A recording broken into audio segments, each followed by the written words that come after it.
सलाम हिंदुस्तान दोस्तों, मैं पिछले कई सालों से आप लोगों को समझा रहा हूं कि आप उर्दू के शब्दों के बिना हिंदी नहीं बोल सकते और हिंदी के शब्दों के बिना उर्दू नहीं बोल सकते। मैं भी नहीं बोल सकता, लेकिन अगर आप में से कुछ लोग इस ज़िद पर अड़े हुए हैं कि उर्दू के शब्द नहीं बोलेंगे, तो उनके लिए मैं ये सीरीज़ लाया हूँ। इस सीरीज़ को देखिए। आज इस श्रृंखला का 38वां वीडियो प्रस्तुत है।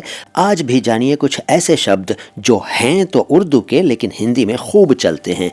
मुर्दा, मुर्दा फारसी से उर्दू में आया। इसके लिए हिंदी में शब्द है मृत, निष्प्राण और मृतक। इसके अलावा मुलाकात एक शब्द है। मुलाकात अरबी से उर्दू में आया, हिंदी में इसके लिए है भेंट और साक्षात्कार। फिर मुल्क है, मुल्क अरबी से उर्दू में आया, हिंदी में इसके लिए देश है। फिर मुल्जिम एक शब्द है। मुल्जिम शब्द का मतलब है आरोपित, यानी जिस पर आरोप लगाया गया हो। ये शब्द भी अरबी से उर्दू में आया। फिर एक शब्द है मुश्किल। मुश्किल अरबी से उर्दू में आया, हिंदी में इसके लिए कई शब्द हैं, जैसे जटिलता, जटिल, कठिनाई, कठिनता, कठिन वगैरह। इसके अलावा एक शब्द है मुसम्मात। ये कानूनी कागजात में चलता है। मुसम्मात अरबी से उर्दू में आया, हिंदी में तो इसके लिए श्रीमती है, श्रीमती। फिर एक शब्द है मुसीबत। मुसीबत भी उर्दू का शब्द है, अरबी से उर्दू में आया था, हिंदी में तो इसके लिए विपत्ति है, विपत्ति। फिर एक शब्द चलता है मुस्तैद। दरअसल ये मुस्तैद है, उर्दू में अरबी से आया था मुस्तैद, लेकिन मुस्तैद के रूप में चलता है, लेकिन हिंदी में तो इसके लिए कटिबद्ध है, सन्नद्ध है और तत्पर है। फिर मुस्तैदी, ये मुस्तैदी नहीं था, ये मुस्तैदी था, लेकिन मुस्तैदी बन गया।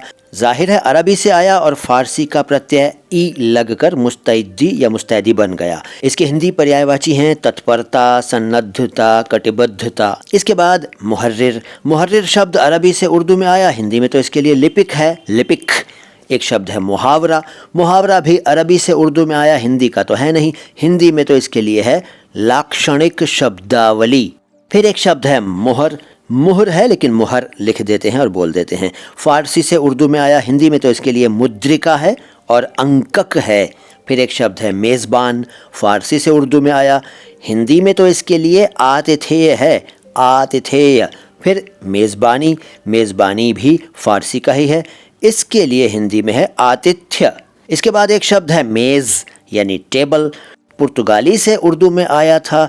अब आप ये बताइए कि इस उर्दू शब्द मेज़ के लिए हिंदी में कौन सा शब्द है? बताइए, सोचिए। नहीं मालूम है तो पूछ कर बताइए। ये वीडियो कैसा लगा कमेंट बॉक्स में बताइए। अच्छा लगा है तो लाइक कीजिए, अच्छा नहीं लगा है तो डिसलाइक कीजिए। चैनल को सब्सक्राइब नहीं किया है तो कर लीजिए, ठीक है। और इस सीरीज़ के पिछले वीडियोस भी देखिएगा और अगले वीडियोस भी देखिएगा। सलाम हिंदुस्तान, मैं हूँ मुईन शम्सी।